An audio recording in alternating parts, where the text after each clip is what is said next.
Hi guys, my name's Gia and I'm a junior at Lee High, and today I'm going to be sharing with you guys how to find the surface area of different shapes. So I'm going to start with a few examples and then I do want you guys to practice along with me. So the first example says, what is the surface area of this shape? So we see that we're given a perfect cube because the three values that are given are equal to each other. So all sides of this cube are the same.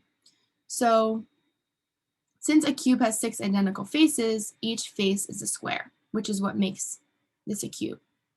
So if you think about it, each side of the cube is like this. So it's 6 yards by 6 yards by 6 yards by 6 yards. Obviously my drawing isn't perfect, but let's just ignore that. It says each face of the cube is a square with 6 sides that are 6 yards long, which is what I just showed you. And then the first thing you want to do is find the area of one of the faces. And you're going to use this equation right here. So the area is equal to side times side. And you want to multiply. I don't know if you guys are going to be doing this by hand, which you should know how to do. But if not, and you have a calculator handy, you can use that as well. But practice what your teacher is telling you to use, either multiplication by hand or the calculator. So you just multiply 6 yards by 6 yards, and then you get your answer of 36. And then from there, what you want to do is the area of each face, since each face is 36 square yards, and there are 6 total faces of the cube, as we see here, you want to multiply to find the surface area, which is simply 6 faces times the 36 square yards of each face, and then you get a total of 216 square yards. So I hope that makes sense, but if not, we're going to go through a bunch of examples together, and if you feel like you're getting the hang of it at any point, you can pause the video and do the examples on your own, and then press play and continue watching when you think you have your own answer and check with the work that we do together. So the first question asks, what is the surface area? And you see here immediately something is different from the last example we just went through. This is not a cube because all of the sides are different. It's a 6 millimeter by 9 millimeter by 2 millimeter rectangular prism. But you can do this the same way we did it before. If you break it up into sections, you see that this section is 9 millimeters by 2 millimeters. So what you want to do is to find the surface area of this face, you do 9 times 2. And what does that equal? 18. Here's the tricky part. There's only 2 faces on this rectangular prism that have a surface area of that. So you're going to multiply that by 2. And you get 36.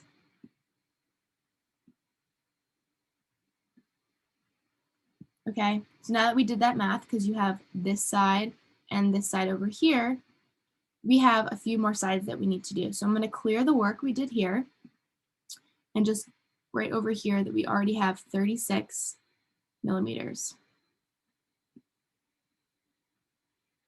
squared to think about, okay? Now we're going to look at the face that says 6, oops,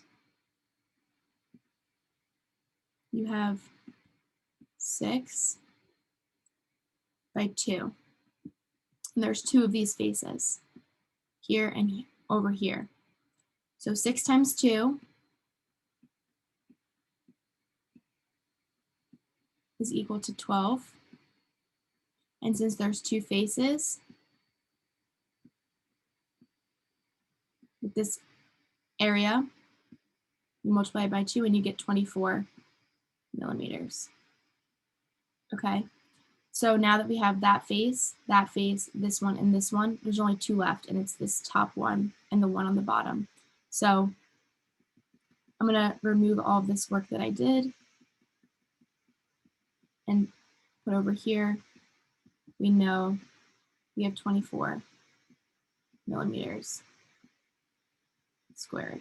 And do the last face, which is the biggest one, which is a 6 by 9 millimeter. And again, the first step that we do, we multiply 6 times 9, and you get 54. And you want to multiply that by 2, because there's 2 faces with this area, and you get 108. And you want to add this over here. I know my work is a little messy, but you can still follow along. So now, this is the important part, okay? And you're going to add up all of these together. So you'll do 36 plus 24 plus 108, and you get 168 millimeters squared. Let's check.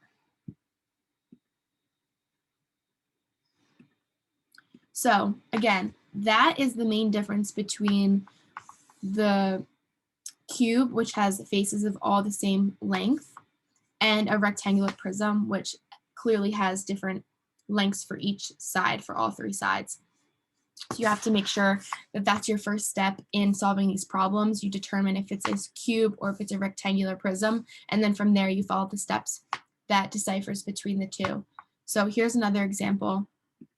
And clearly we have a cube again because it's 5 by 5 by 5. And you take the first face, that's 5 by 5, which is equal to 25 millimeters squared. Okay, and then 25, which is the surface area of this, times 6, because there's 6 total faces, 1, 2, 3, and then 1, 2, 3 on the bottom.